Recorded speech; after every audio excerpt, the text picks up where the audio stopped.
So welcome back to the K1200 and K1300s and GT model technical overview. I've already spoken about the clutch, the differences in clutch baskets, the oil feeding problems to these clutches from the 05 and 06 models, and the rattle, where it comes from. So now I'm going to give you a few details on how to install the clutch packet and the clutch. A few people in the forums, they use a rattle gun to undo the 30mm nut that holds the clutch packet and the basket in place. Now, I'm not a fan of a rattle gun. I'll show you why. So let's get to it. The tools that you will need that are essential for this job, one is the clutch holding tool. The clutch holding tool, you can buy that at BMW. Sometimes they pop up on eBay as a used piece. The tool engages onto these notches, these gaps here in the clutch packet. And the other tool that you need is the crankshaft locking pin. If you don't use this locking pin and you end up trying to undo the nut, let me get the nut real quick.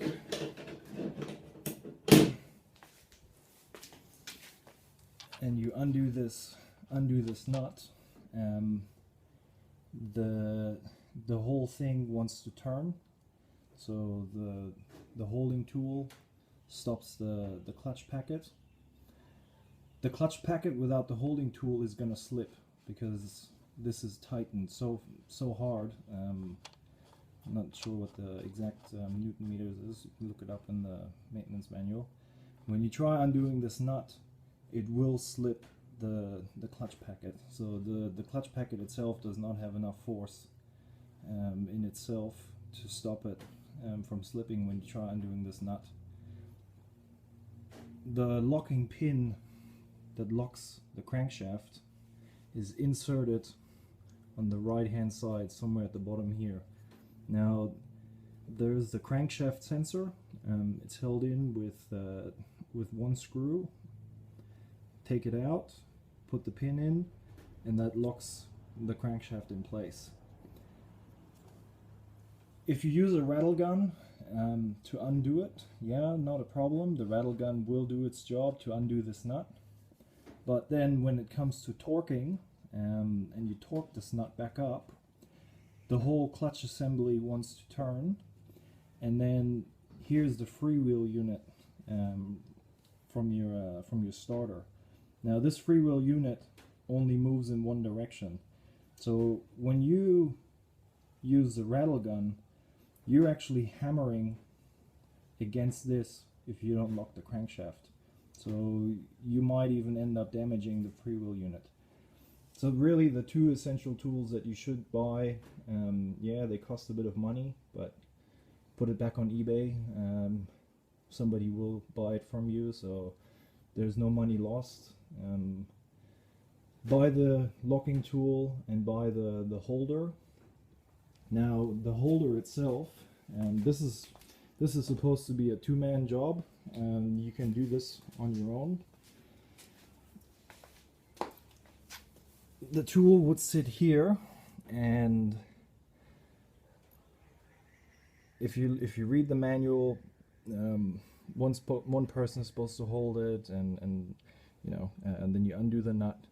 You can actually let this rest on the foot peg. If you do this by yourself, just make sure that you keep pressing this against the clutch packet so it doesn't slip out of the notch. And you have to bend the tool just slightly so it doesn't hit the exhaust. Now I'm not sure on a 1300 model with a different exhaust to this if this would apply, but for a 1200 you have to bend the end just slightly. So I'll give you I'll show you how to put the basket in, and a few tricks to do this. It's always good to have the manual. The manual really gives you a lot of information, but they also want you to buy a special tool that takes these gears, that straightens out these gears. So what it's supposed to do, this is like there's a hole in the freewheel unit, so when you turn, look for this hole, turn it, turn it, turn it. Eventually you will see a hole in here. Now the tool that BMW has got a bit of an offset in here, and that goes into the hole, and then you're supposed to turn this, and then it straightens out these teeth. Now if you don't straighten out these teeth, they're not gonna mesh with this. You know, it's gonna be impossible to push the basket in. So the first job that you do is you straighten out these teeth. Now I never bought this tool because I thought, you know, why should I, you know, spend whatever $30 on a little that looks like more like a piece of wire. So what I do to get this back in, I use a flathead screwdriver. I insert it between the gears, and then once I've straightened the teeth out, I take this is a 332 Allen key, and I shove this in here, and that straightens out these teeth and keeps them straight. Now be careful when you push the basket into the engine, that you don't, you know, try wiggling this to get it into place, because remember your crankshaft is going to be locked. So this is not moving at all. When you insert the basket, and the teeth from the freewheel unit and this don't line up perfectly with this, and you start jiggling around, and you end up starting to twist the freewheel unit to make it fit. The freewheel unit only turns in one direction, so if you wiggle too much and your Allen key gets stuck at the top, and you keep wiggling and you keep wiggling, and then it comes to the point where you can't pull it out, or it even shears, then the piece that breaks off is going to be either floating around in your engine, or it's going to be stuck in the freewheel unit. So just be careful what you do, not to break your Allen key. Now when you push it into the first, when you get the first set of gears, the smaller one here, when you get that into the freewheel unit, you take the screwdriver again, and this is really easier with two people. You shove the screwdriver in between here, and you twist it to straighten out these gears as well. Everything will push in somehow. Don't force it. Don't use, you know, a hammer or anything. Don't hammer onto this. This is either going to break or bend. And then make sure that your dowels from the oil drive, from the pump oil drive, that these dowels get into their proper spot. Now to check if they're in the proper spot is once the basket is completely inserted, the big gear on the back of the basket will line up with the crankshaft gear. There's going to be a gap at the freewheel unit, so make sure that the crankshaft and the big gear here is all lined up. then you know for sure that it's in there. Obviously, take out the locking pin from the crankshaft. You're gonna have the compression in the cylinders because you haven't removed the spark plugs, but with the holding tool you are able to turn. You're gonna be able to turn your engine over, and then you'll see that it's actually driving the oil pump chain. So, like I said, make sure that these teeth and these teeth line up, and then you know for sure that it's in. The teeth here, the dowels, they're only 3 mil, about 3 mil. When you look at the oil pump sprocket from the 1300, it's the same. They're only about 3 mil, but this is a lot easier to line up because there's only 2 notches. With the 6 dowels to get this all right, it's a bit of a pain in the ass. So just be careful what you're doing, make sure that the basket is fully inserted before you start tightening up the nut, and don't forget the washer. So when this goes in,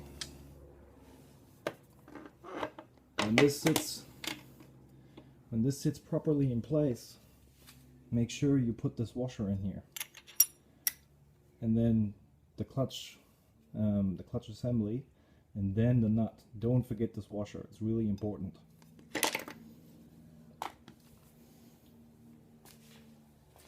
Now the nut itself, here it is. The nut itself is 30 mil. Shouldn't be a problem finding that. I would buy a nut, a socket that has only 6 sides. I wouldn't use a multi-tooth socket because there really is not much meat on this nut for it to grip. So the a six-sided socket would be a lot better. And you have to be careful because the nut, your socket, I'll show you, this sits in here. This is what it would look like. This opening right here is only 40 mil. So you're gonna have to buy a socket 30 mil, and the maximum outer diameter to get it through here has to be less than 40 mil. Now, the oil pump is driven by the sprocket that sits behind the basket. Now there's two versions of this pump. They look identical, but one of them has 25 teeth and the other one has 24 teeth. Now the one with 25 teeth runs at 4.5 bar. So times what, 14.7 psi. Well, for those that live in America, you can do your own math. From September 2000, so this is K1200 from the beginning, including the K1300 up to year 2010 in September. From September onwards, they started installing pumps that only have 24 teeth. Now the sprocket in the back stayed the same amount of teeth, but this sprocket has one less tooth. Now the chain stays the same because you can readjust the tension on the chain, which I'll show you now. I have the feeling that they sort of figured out that more more oil, more pressure would help this engine run a lot smoother, or at least make it a bit more longevity. Not to say that these engines aren't running for a long time anyway, but you know, more oil in the bearings just makes it a lot better for the bearings. So the pump chain, now when you look in the manual, they have a special, they call it an eccentric tool that's supposed to go on here, and then you can measure 90 degrees somehow for this chain to be sitting at 90 degrees. I'm not really sure, I have never seen this tool, but having, you know, tightened chains before on you know, chainsaws and whatever, you know that you don't want a chain to be tightened to the point where, you know, it's like absolutely stiff, or that it would be, you know, grinding itself into the rail. So the way that I adjust my chain, I mean, not that it has to be adjusted anyway, but it's just a good thing to have a look at. This rail here is your adjustment. So this is fully loose, as you can see. You undo this nut, this bolt here, and then you can slide this over, and you can see how it takes up the slack. Now if I push this fully to the right, which is the end of the adjustment anyway, this chain is tight, like it's really tight. You don't want that. You just want this chain to be just a tiny bit loose, but not, you know, too loose. And then you tighten this back up, and there's your adjustment. It doesn't have to be tight, it just needs to be guided properly. So that's one thing. I would suggest you do this before you put the basket back in, because sometimes you undo this screw right here, and the top screw is tightened so badly that you can't move the bottom piece. So if you have the basket out, undo both, and then, you know, do it properly. Make sure that this is tight, but not, you know, ridiculously tight. There was a recall that came out. Can't remember what it was. About 2 or 3 years ago. About the chain tensioner. It's actually not about the chain tensioner. It has to do with the camshaft chain that runs from here to the top, to the camshaft, and then comes back.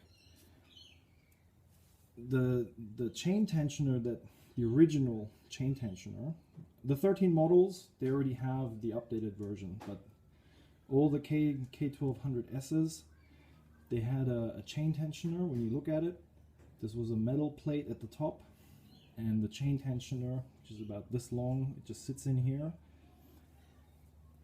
When you start when the bike sits for like a day or two, and it loses the oil pressure inside the tensioner, and then you start the bike up after 2 days, for the first 2 to 3 seconds you hear a rattle, like a it sounds really awful, so if you have it, you know what I'm talking about. Now they came out with a new design. The tensioner that sits in here, like the plunger, looks the same, but it's not. And then they added a reservoir that sits up here. Now I haven't taken off the fairings on mine, but I can show you on the computer what I'm talking about. The recall, now BMW didn't give you this for free. The recall that they did because of these stupid chain tensioners rattling, because they didn't have enough pressure when it starts up, they inserted a plastic piece here to keep this, well, to prevent the chain to be able to slip. Now see this? Now obviously I don't have a tensioner in it, but when the bike starts up and it doesn't have any oil pressure in the tensioner, the chain is able to lift off of the sprocket. Now once the tensioner has got oil in it, it tightens the guide rail, and then this stops. But there has been cases where this would have jumped a tooth on the sprocket, offsetting the timing in the engine, and then the piston would hit the valves. So this recall with this plastic piece to be inserted, that is an absolute must-have. Getting the upgraded tensioner is optional, but I highly recommend doing it. It costs, I think including shipping and everything, it cost me, it was 220 Australian dollars, so you're looking at 180 US. Now be careful, you can buy these online. eBay, obviously, everyone's favorite source. There's a difference between a GT chain tensioner and an R or an S. R and S is the same, not the GT. So when you buy one online, make sure that it is actually for your model of bike that you have. So R and S is the same tensioner. The GT is a different tensioner. It looks the same, but it's not. I can't tell you what the difference is because I didn't want to try that, but there is a difference. So make sure that the part number matches to what you have to put in here. Now I'll show you. Now let me start my computer back up.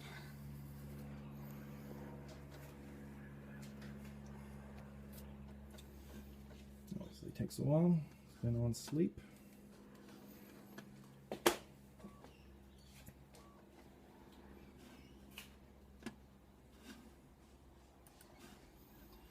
So this is the oil pump,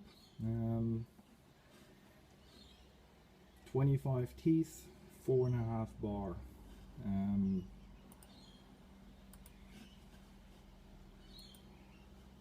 This is the service bulletin that I was talking about. Oh, here it's called Service Information Bulletin. So the chain tensioner, the original chain tensioner that was in here, only, if I don't know if you can see this, it only had this flat plate, the 2 screws, and then here's the tensioner. This was what would cause the rattle on startup. Then they introduced this piece. Now this piece here is just an oil reservoir, so it just keeps a little bit of oil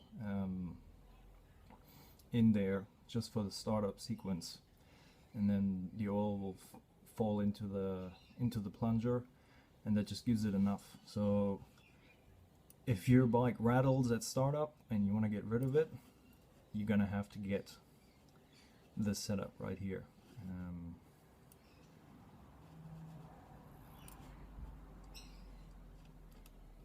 Let's see. No, it doesn't even give you the plastic piece, but I can show you the plastic piece as well. There we go.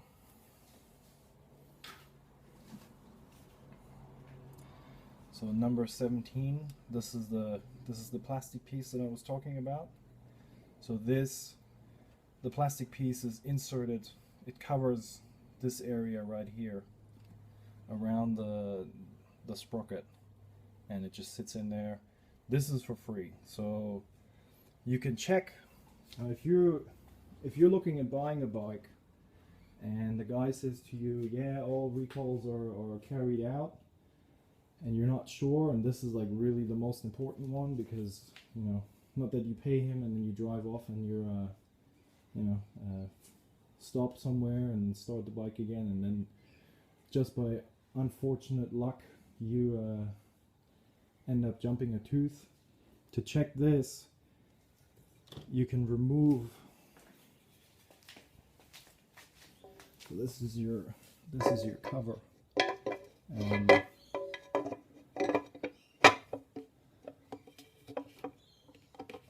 no, I'm not going to put it on completely. So this is what the cover looks like when it's all assembled. You can remove this bit right here, and if you remove it, you get to see if the plastic piece has been inserted or not. And that's really important.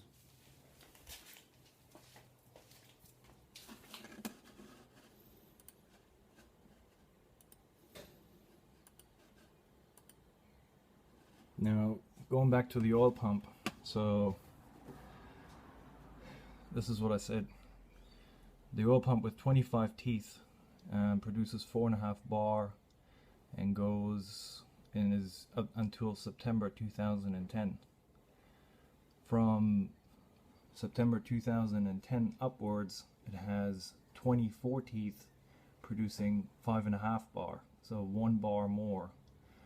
There's no price difference. It's $480, $480.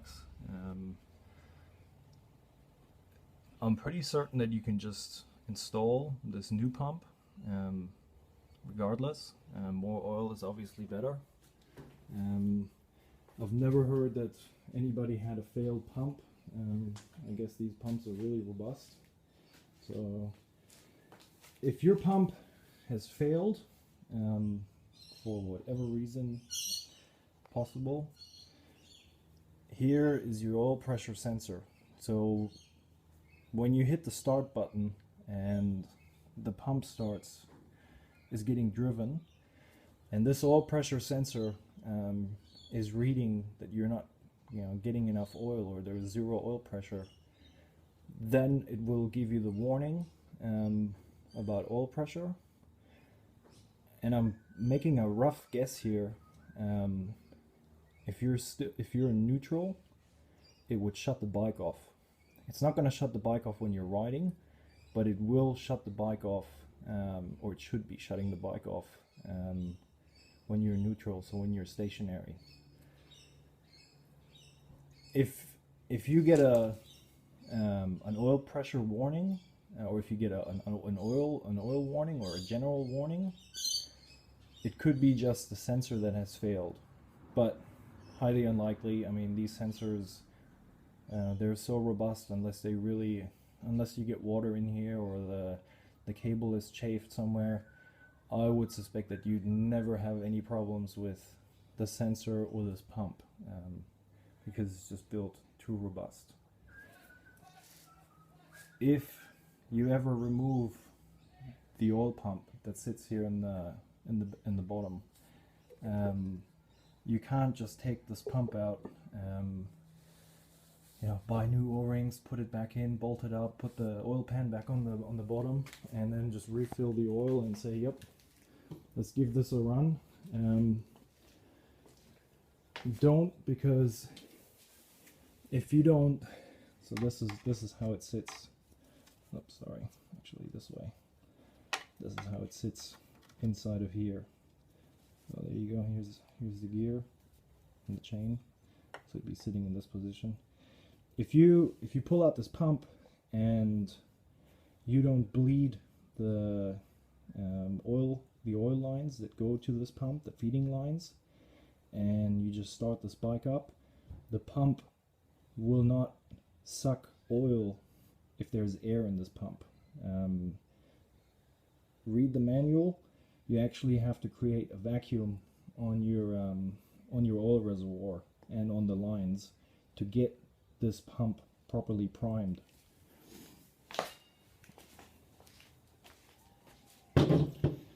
So that's a bit of the engine, including the clutch, how to install it, oil pump, how to adjust it, obviously, say it again, this plastic piece that's inserted here, really important. The upgraded chain tensioner to get rid of the 3-second rattle when you start it up. I can tell you this much: the starter motor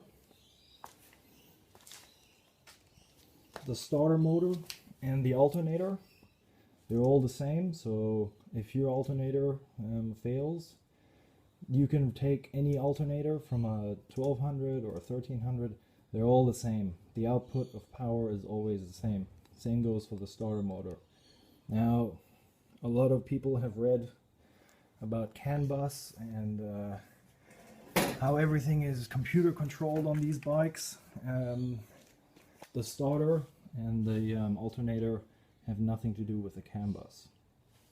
So it's a bit tricky. I mean, this looks fairly easy because this engine is obviously out of the bike. It's going to be a bit tricky to get to these bolts sitting in here, but it is manageable, you know, with the proper tools. I'll just continue just with the engine to show you, because it's just a lot easier to show stuff on an engine that's been removed. So I've already showed you. So this is how the engine sits in the bike. Obviously it's tilted upwards. So here is your camshaft chain tensioner. This is your oil pressure sensor. This round piece here with the plug, and this one over here, those are your knock sensors. So if your engine starts to knock, the BMS-K controller, your engine controller, actually retards the ignition point. I've never heard these failing, but if they do fail, this is where they sit. So this one and this one over here, those are your knock sensors. And this sensor right here is your water temperature sensor. If your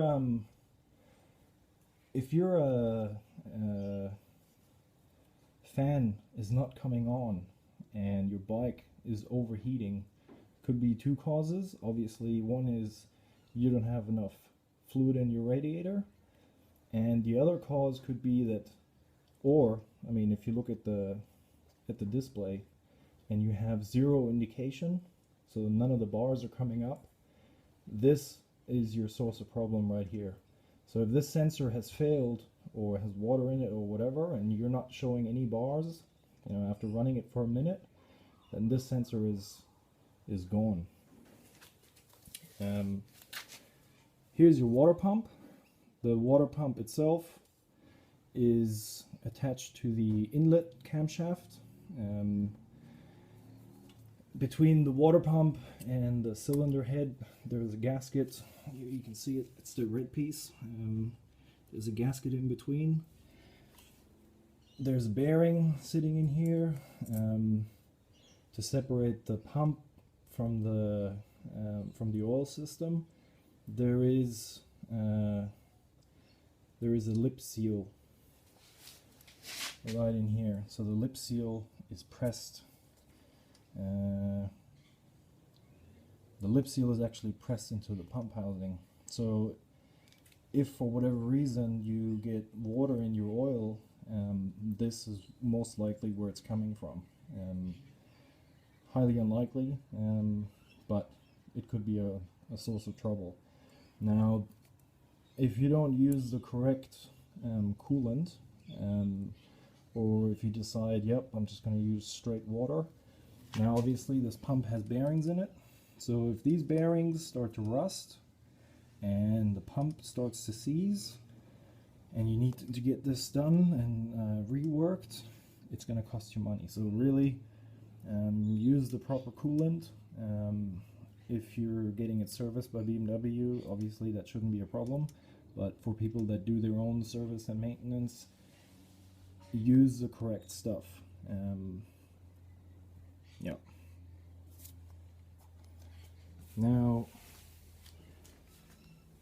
this engine, when I bought it, I mean, I paid $800 for it, which was really a steal. The wrecker that sold it to me, obviously he didn't know what he was selling. That's why I got it dirt cheap. So it had everything as you see in it, including the clutch basket, the clutch that I'm using now. I'm using the clutch basket, the clutch. I've got a spare transmission. So even if my original 05 or built 04 transmission would fail or slip one day, I can put this transmission in. Now, sources on the internet, they say that there is a difference in these transmissions. It has to do with the production number. Let me see if I can find it.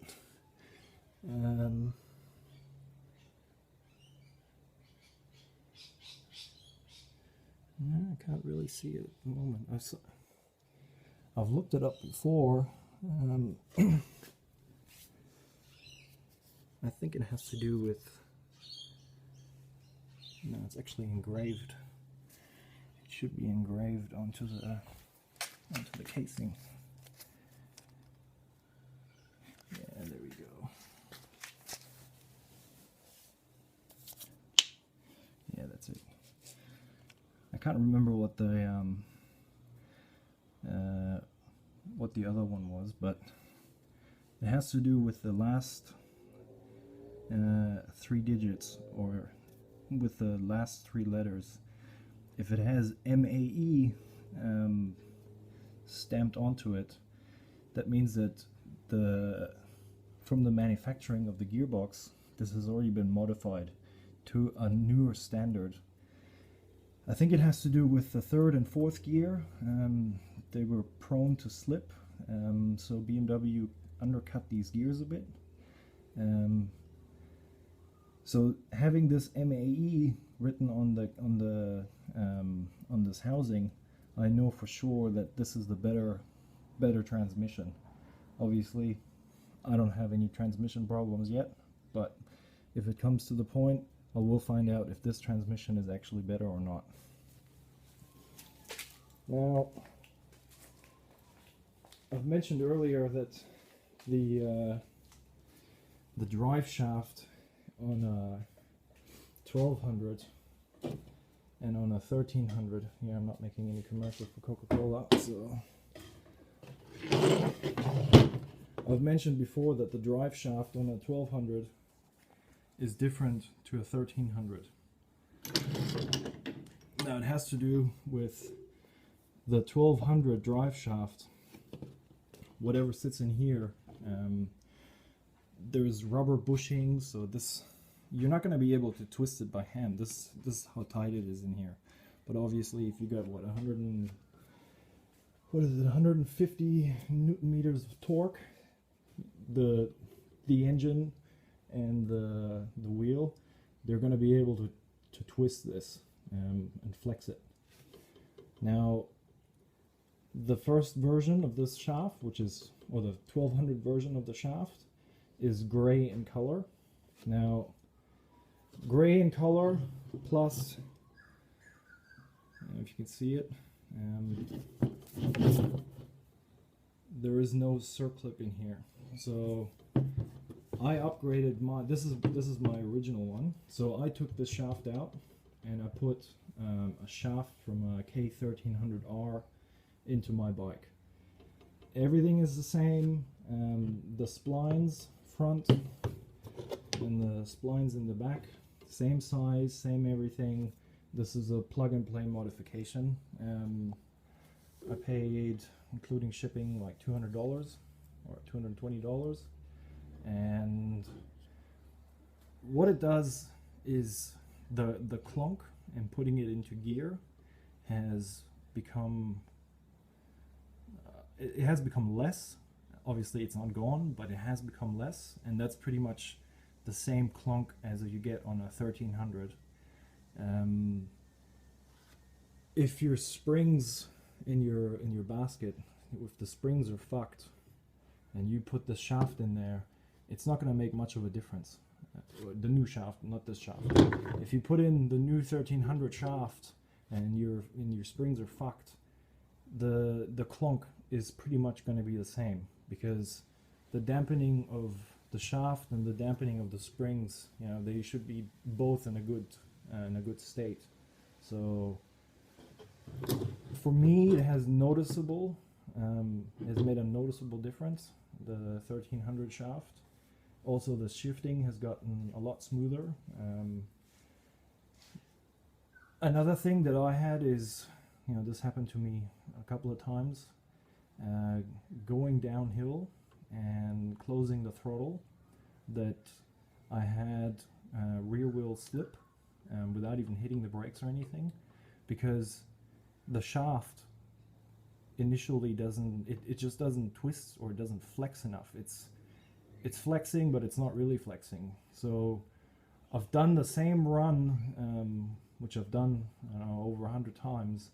I've done the same run twice and 3 times in a row, and wanted to see if I get my rear wheel to slip with a new 1300 shaft, and it doesn't. So the 1300 shaft is more flexible, and it's really working.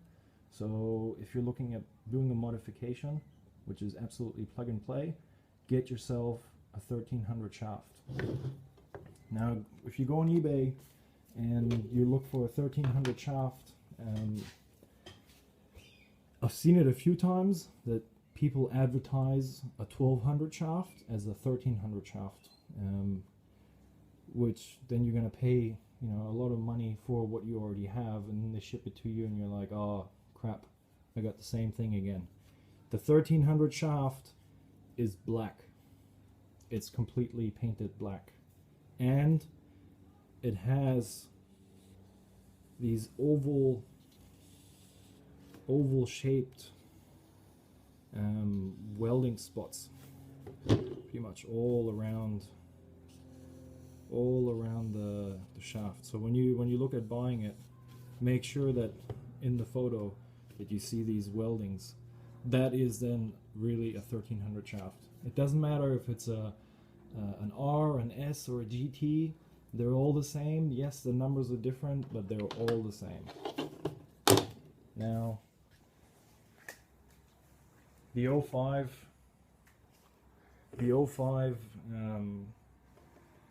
actually no, all the 1200s and R and the GTs, they have a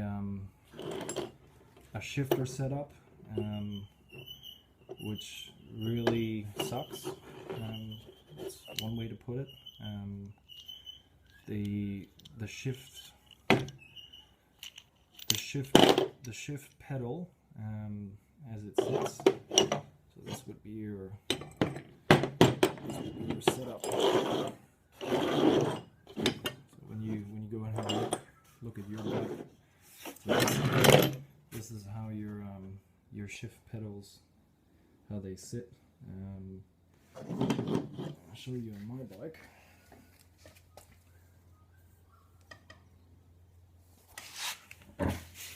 So this is where your original shift pedal would sit.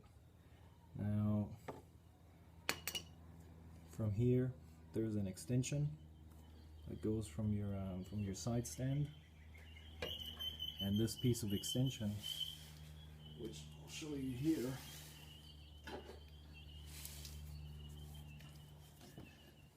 this piece of extension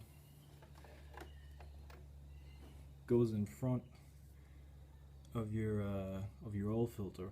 So you're gonna have a problem removing the oil filter. So every time you want to do an oil change, you have to remove your side stand. Now, not all the bikes are equipped with a center stand, so the oil filter change is, you know, a two-man job, which is ridiculous. Why would you need 2 people? So what I did,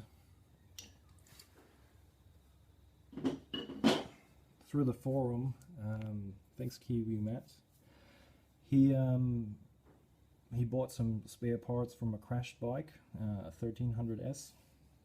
So he sold me his spare set of foot pegs and shifter and shifting arm. So this setup here is a 1300 setup.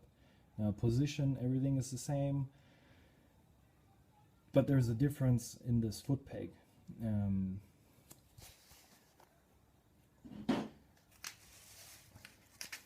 Now it looks exactly the same, so if anybody is looking at doing this mod, make sure you look for this. Have a look where my thumb is. This right here. This is where the 1300 shift pedal is attached to. Now the part where it is attached to, which would be here, has a recess for this to go in. Now I've seen it, again, eBay, people say that this is a 1300, it's not, this is from a 1200. So if you buy this separate to this, make sure that it has the proper recess, otherwise you can't do this mod and you just bought yourself something that you already own. Now the 1300, you have to have the shift peg, the shift rod. I'm running a power commander with a quick shifter, so this should be just a straight rod with a ball bearing, with a ball joint. So this ball joint here should be the same as on the bottom. So this is a straight rod. If you buy it new at BMW, it costs you $90 plus shipping. Has to be shipped from Germany, by the way. Don't have it in stock. And then you have to get this arm. Now the original setup was the opposite way. So the arm on the 1200 shift setup goes to the front. The 1300 setup goes to the back. It doesn't change your shifting. Second gear is still shifting upwards.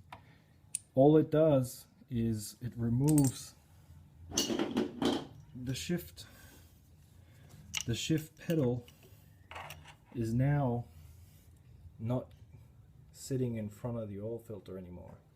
Now you do have to cut this little arm. You have to take, you actually do have to take the side stand off one last time, and then you gotta cut the piece off that sits right here.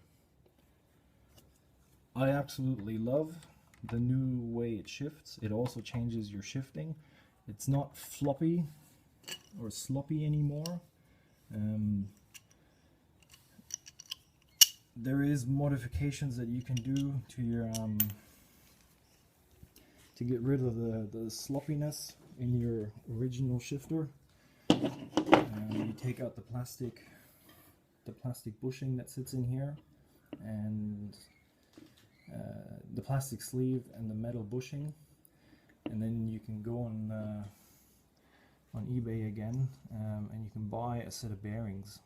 They cost you, 4 bearings cost you $5 plus $2 in shipping, and you press these. You don't even have to press them, they just fall in here, and you press this in here, and you use the original bolt again, and it takes away the sloppiness that you used to have. The new setup, the 1300 setup, it is more precise. I mean, look at the difference. I mean, you've got an arm like this, and you've got an arm like this, compared to this short little stubby arm that you had before, and the short stubby arm at the top. With this setup, you really have a lot more feeling to get it into gear. It really has changed my riding style. The quick shifter for the power commander, obviously when this was set up the opposite way, this was a pull setup. Now it has to be a push sensor. So although I've put it in so I can ride it, this sensor doesn't work anymore because it changed it from a pull to a push. I already got the new sensor coming, so maybe I'll make a short video one day on how this works. But you everybody knows that the 1300 you can have a quick shifter.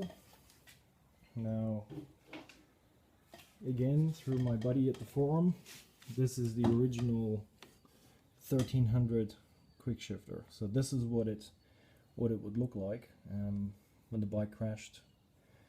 It knocked off the bottom half of the thread. So this is where the shifter sits, the quick shifter sits.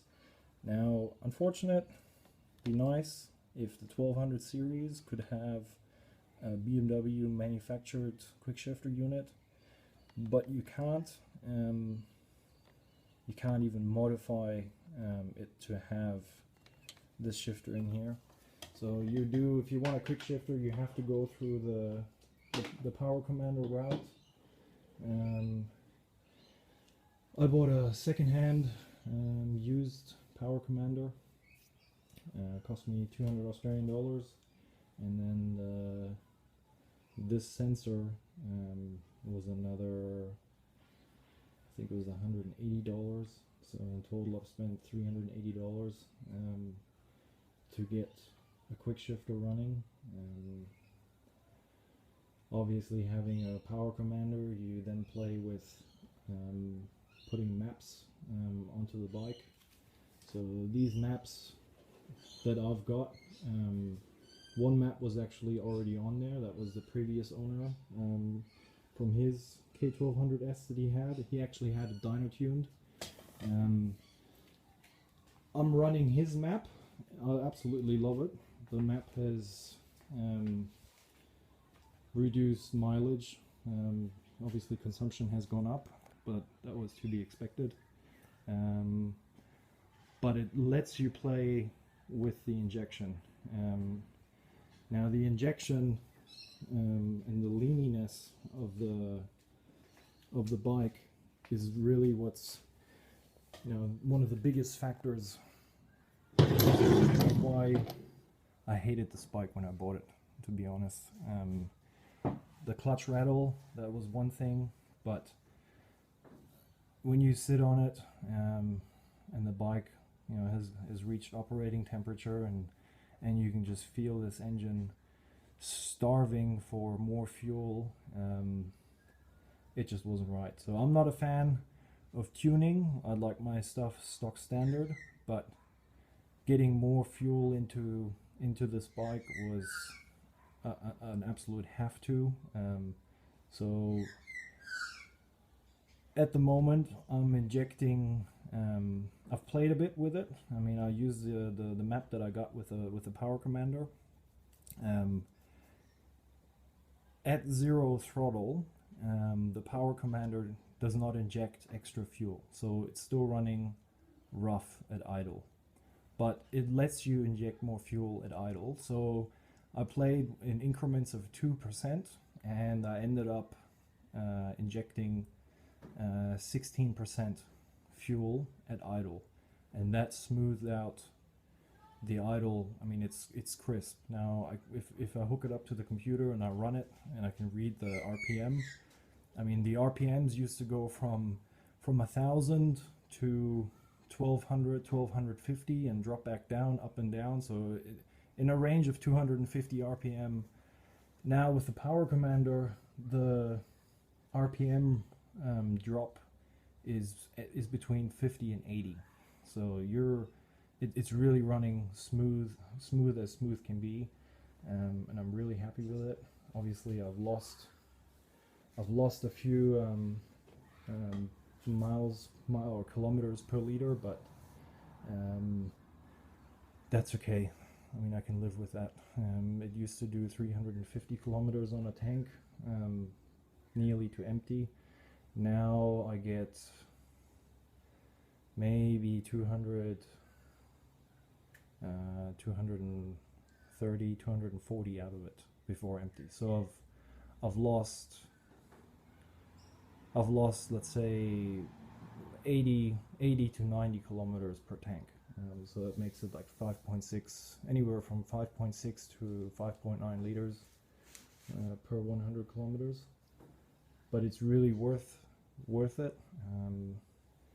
I can easily keep up now with a 1300. Although a 1300 has more horsepower, a stock standard, I'm talking about a stock standard 1300, I can keep up with it. More fuel equals more power, obviously, so really worth it.